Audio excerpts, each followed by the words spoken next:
여러분, 미국이 한국에게 손을 내밀었습니다. 그런데 이게 단순한 손짓이 아닙니다. 국가 차원에서 작정하고 전략적으로 밀어붙이는 겁니다. 규모가 얼마나 큰지 아십니까? 무려 3,500억 달러입니다. 우리 돈으로 약 520조 원.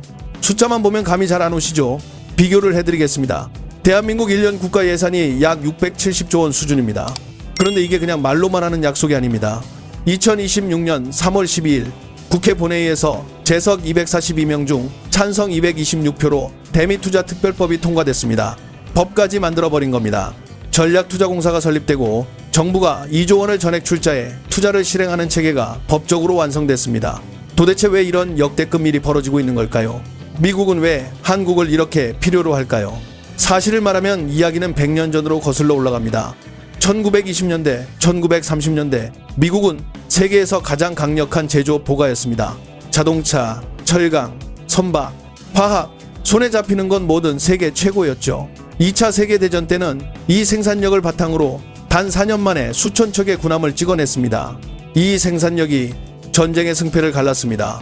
하지만 실제로 그 이후 수십 년 동안 미국 제조업은 조용히 사라졌습니다. 인건비가 싼 나라로 공장을 옮기는 게 이익이었기 때문입니다. 처음엔 일본, 그 다음 한국, 마지막엔 중국으로 공장이 이동했고 기술자와 노하우도 함께 빠져나갔습니다. 금융, 기술, 서비스업이 미국 경제를 이끌면서 실물을 만드는 능력은 점점 잊혀졌습니다. 결과가 지금 미국 조선업의 현실입니다. 연간 상선 건조 실적이 사실상 제로에 가깝습니다. 군함은 간신히 유지하고 있지만 오래된 조선소와 고령화된 기술 인력 덕분에 겨우 굴러가는 수준입니다. 2024년 기준 미국이 전세계 상선 건조 시장에서 차지하는 비중은 1%도 안 됩니다. 반면 중국은 어떨까요? 클락슨 리서치 데이터를 보면 2026년 3월 기준 전세계 선박 발주량 406만 CGT 가운데 중국이 215만 CGT로 53%를 가져갔습니다. 한국은 159만 CGT로 39%. 이 두 나라가 전 세계 조선 물량의 90% 이상을 독식하고 있는 셈입니다. 미국 입장에서는 이게 정말 공포스러운 상황입니다. 전쟁이 난다고 가정해보세요. 태평양에서 군사 충돌이 발생하고 군함이 격침됩니다. 보급선이 필요합니다. 새 군함을 어디서 만들어야 합니까? 이미 미국 내 조선 능력은 없습니다. 중국에 맡길 수는 없죠. 그럼 한국에 기대해야 합니다. 그런데 한국은 중립적 입장을 취할 수도 있고 눈치를 볼 수도 있습니다. 결국 미국이 믿고 기댈 수 있는 안보 우방이자 세계 최고의 조선 능력을 가진 나라가 없다는 게 지금 미국 전략 고민의 핵심입니다. 트럼프 정부는 이 문제를 너무나 잘 알고 있었고 그래서 나온 게 미국 조선업 다시 위대하게 만들기 프로젝트입니다. 백악관이 공개한 해양 행동 계획은 한국 등 동맹국 조선소를 활용해 초기 물량을 건조하고 궁극적으로는 미국 내 조선소 투자와 기술 이전을 유도하겠다는 청사진이 담겨 있습니다. 쉽게 말하면 일단 한국한테 배를 맡기면서 그 기술과 노하우를 미국으로 끌어오겠다는 전략입니다. 3,500억 달러 중 1,500억 달러, 즉 226조 원이 조선업 전용으로 배정됐습니다. 감이 안 오시죠? 2025년 한국 조선업 전체 매출이 약 30조 원 수준이라는 걸 생각해보세요. 한국 조선업 연간 매출의 7, 8배에 해당하는 돈이 향후 수년에 걸쳐 쏟아진다는 겁니다. 실제로 무슨 일이 벌어지고 있는지 구체적으로 보겠습니다. HD 현대중공업은 미국 최대 방산 조선사 헌팅턴 잉걸스와 상선 및 군함 설계, 건조 협력 각서를 체결했습니다. 미해군 차세대 군수 지원함 공동 건조를 추진 중이고 헌팅턴 잉걸스 조선소의 블록 모듈과 주요 자재를 공급하는 방안도 논의되고 있습니다. 여기에 HD 현대는 미국 투자사 서버러스 캐피탈과 약 50억 달러 규모의 마리타임 펀드를 조성하기로 합의했습니다. 미국 조선소 인수, 설비 개선, 첨단 선박 개발, 조선 기자재, 공급망 확대를 위한 펀드입니다. 나우셔는 이미 미국 필라델피아에 있는 필리 조선소를 인수했고 한국 숙련 인력을 직접 파견해 생산 공정과 운영 노하우를 이전하고 있습니다.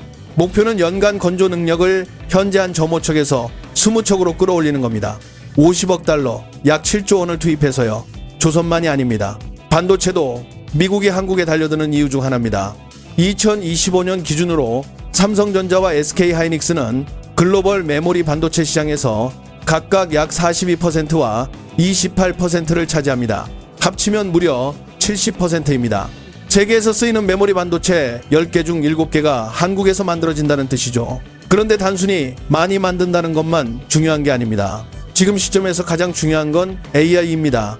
정확히 말하면 HBM, 고대 역폭 메모리 때문입니다. 엔비디아 H100이라는 AI 학습용 칩이 있습니다. 이 칩 하나에 HBM이 6개 들어갑니다. 엔비디아는 2025년에만 이 칩을 수십만 개 생산했습니다. 챗GPT를 돌리는 마이크로소프트, 제미나이를 개발하는 구글, 크로드를 만드는 엔트로피 등 글로벌 AI 기업들이 엄청난 양으로 이 칩을 사들입니다. 그리고 이 안에 들어가는 HBM의 80% 이상이 SK 하이닉스 제품입니다. 미국은 자국의 AI 패권을 위해 이 공급망이 안정적으로 유지되기를 원합니다. 그래서 AI 공급망 동맹에 한국이 포함됐습니다. 일본, 싱가포르, 네덜란드, 영국, 이스라엘, UAE, 호주와 함께 말이죠.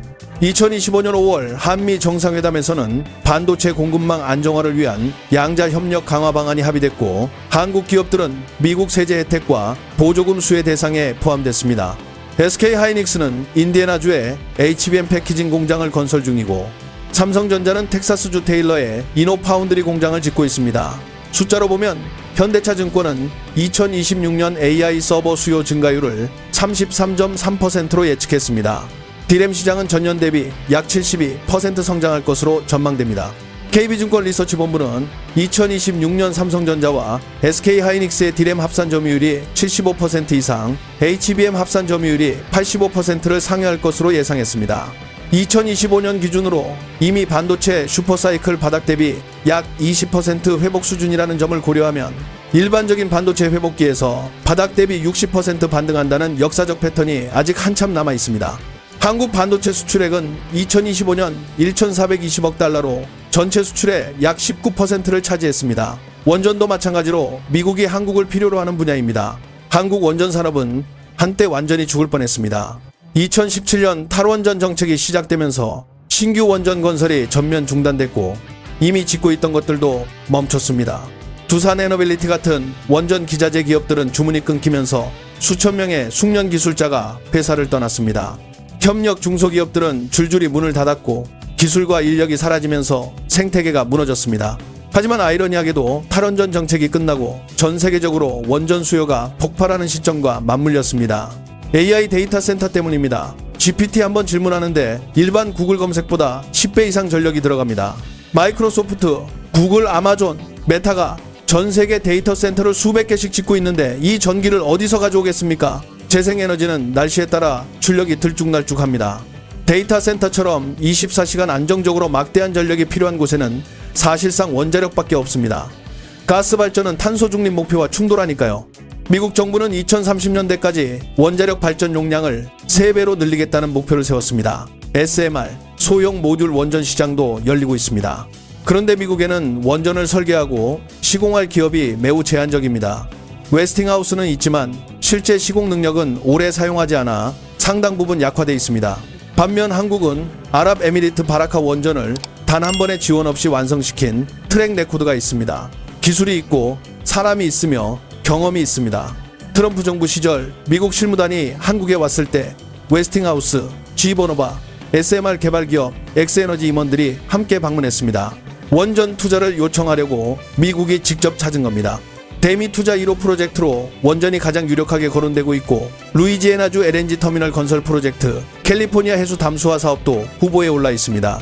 현대건설은 2025년 10월 미국 원전 기업 페르미아 아메리카와 대형 원전 사기 건설 기본 설계 용역 계약을 체결했습니다. 두산에너빌리티는 웨스팅하우스와 협력하고, 산미금속은 두산에너빌리티 대형 원전 터빈을 독점 제작합니다. 2025년 원전 테마 ETF 수익률 1위는 NH 하문디자산 운용의 하나로 원자력 ETF였습니다. 순수 지수형 ETF 중 연간 수익률 최고였죠. 마지막으로 방산입니다. 숫자로 보여드리는 게 가장 빠릅니다.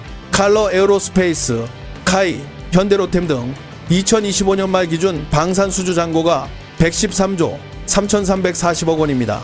전년 대비 24% 이상 증가한 수치입니다. 여기에 하나오션과 HD, 현대중공업 특수선 사업까지 더하면 전 영역에서 수주가 확대되는 흐름입니다. 2026년 방산사 합산 영업이익 전망치는 6조 6,519억 원, 2023년엔 1조 2,380억 원이었으니 3년 만에 영업이익이 5배 넘게 뛰는 겁니다. 이게 어떻게 가능하냐고요? 한화 에어로스페이스만 봐도 이해됩니다. 수주 잔고가 37조 원 넘고 그중 수출 비중이 약 70%입니다.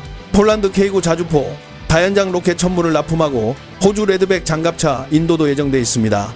사우디아라비아와 장갑차, 자주포, 다연장 로켓 등 20조 원 이상 규모의 수출 계약도 논의 중입니다. 스페인 7조 원 규모 K9 자주포 계약, 누마니아 K 전차 사업도 거론되고 있습니다.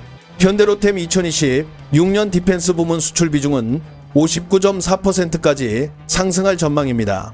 폴란드 K 전차 2차 계약 물량이 본격 반영되기 때문입니다. LIG 넥스온은 UAE, 사우디아라비아에 이어 이라크와 3조 7,135억 원 규모 계약을 체결하며 중동 3국 수출 벨트를 완성했습니다. 수주 잔고는 향후 매출로 전환될 확정 물량입니다. 이미 받아놓은 주문이므로 취소되기 어렵습니다. 방산 계약은 계약금 없이는 파기 불가능에 가깝습니다. 여기에 K방산이라는 개념이 나옵니다. 예전엔 무기를 만들어 팔고 끝이었지만 지금은 다릅니다. 무기를 팔고 유지 보수, MRO 계약까지 묶습니다. 현지 생산, 공장 건설, 기술 이전도 포함됩니다.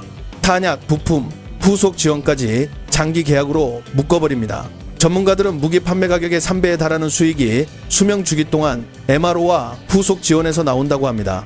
안정적인 반복 수익 구조가 잡히기 시작한 겁니다. 실제로 한화 에어로스페이스 수출 사업 영업이익률이 30%를 상회합니다.